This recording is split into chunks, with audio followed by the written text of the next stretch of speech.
Tiga tukang ojek yang disandera KKB di Kabupaten Puncak Jaya, Papua Tengah telah dibebaskan. KKB melepas ketiga sandera usai tuntutannya dipenuhi.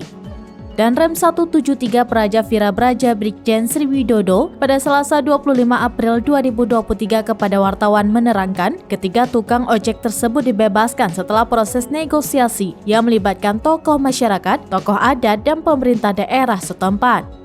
Mengutip poskupang.com, tuntutan mereka yakni mereka ingin dapat bagian pembagian dana desa. Setelah negosiasi panjang antara banyak pihak termasuk perangkat desa dan juga KKB, akhirnya ketiga sandera dilepaskan dengan uang tebusan senilai 100 juta rupiah.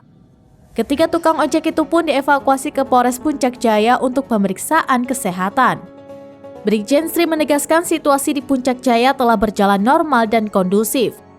Lanjut Sri, ia menegaskan pelaku penyanderaan diduga simpatisan KKB pimpinan Teranus Enumbi.